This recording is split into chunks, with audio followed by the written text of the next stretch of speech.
Big jobs report out on Friday, and economists estimate we have added only 180,000 jobs last month, which is down from 225,000 in July. You know, it's good, but I got to tell you, if you actually want to see employment growth, you got to be adding in the way of 400,000 jobs every single month. Otherwise, your GDP is going to continue to look as lousy as it has. We got revised second quarter GDP numbers on Friday, and guess what? Our economy, there you go, barely growing.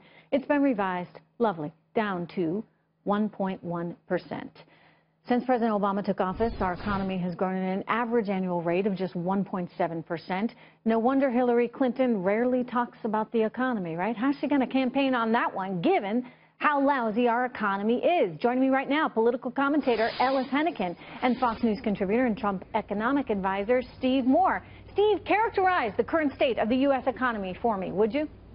Well, it dovetails into what you were just talking about with Howie Kurtz. You asked the question, you know, why does the media call Donald Trump a psychopath? Because the last thing that Hillary wants to do is talk about the economy or terrorism or law and order on the street. So it's all a big distraction from this lousy economy we have. Now, I've said before on this show, but I'll say it again, I believe right now the business sector of our economy, the employers of our country, are in a soft recession right now, and it's borne out by these numbers. The only thing that's keeping the economy out of a recession is that consumers are actually spending at a faster pace than their income is rising. The killer statistic for Hillary, one other one for you, Trish, is that for now 10 years, the average middle class, working class American hasn't had a pay raise, and their costs are going up.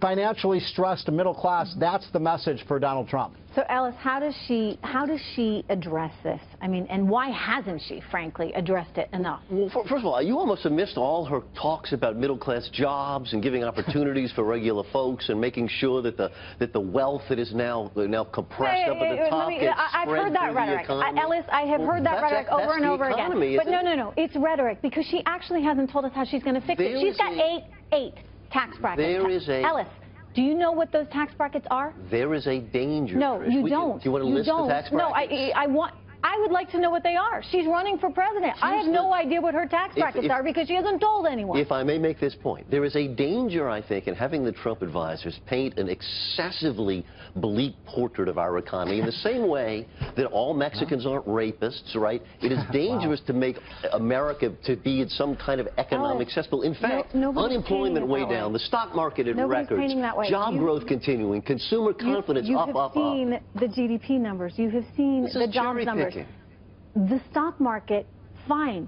If you have capital to invest, most Americans don't have the capital to invest. And if you want to know why the stock market is higher, it's because the Federal Reserve has had no other option other than to leave rates at zero for the last 8 years. Acknowledge that the truth is mixed, not a horrible, dire thing. We have more work to do, important stuff to do, but to try and paint the entire thing as a disaster is simply not believed by the American people. No, I think it actually is believed by the American people who know that the economic struggle is a real one. And Steve, what's most sad of all is that, you know, for all our kids, there's a real question right now as to whether they are going to have the same economic opportunities in life because of all the regulation and the tax,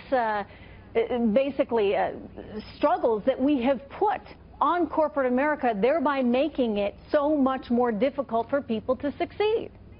Oh, that's all true. And look, I have to laugh when I hear Ellis. And I've heard this argument in the last few weeks by a lot of leading liberal commentators in Washington, New York. What is everybody complaining about? Everything's so wonderful. Well, it's true if you're in New York City and you're in the stock market, you're doing very well. And if you're in Washington, D.C., I mean, this town is booming, Trish. I mean, there are skyscrapers going up around here. I mean, Washington, D.C. and New York are doing really well, Ellis. You're exactly right. Steve, get out to real America. Where you're getting it, what I'm getting at is you said America is doing great. No, I didn't say that either. Man, you need to listen, man. Well, what I'm saying is outside of the Beltway, people are really hurting, and they don't want foreign warriors of this, and that's what Hillary is offing up, basically saying, we're going to do exactly what Obama's done for the last 8 years. Well, I think that's a message that Republicans are going to She said she's going to do even more than that, right? I mean, because she's trying to still recruit all those Bernie Sanders supporters. So she's actually taken her party's platform and moved it increasingly to the left, which is going to cost the rest of society. society.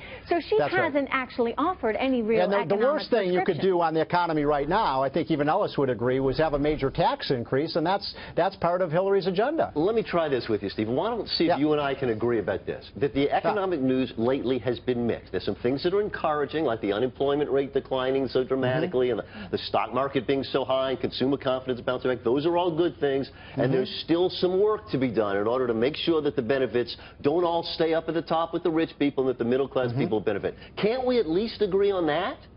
Well, look, I just don't think that this economic recovery has touched people in the middle class. Yeah, no, I don't believe I get some breaking news I got to get to, but I would say, final point on that, there is a reason we have increased income inequality right now, and that's because of President Obama and the Federal Reserve. Those prescriptions that they have put forward, Obamonomics and an overly aggressive Federal Reserve, have led to the wealthy getting wealthier. So think about that.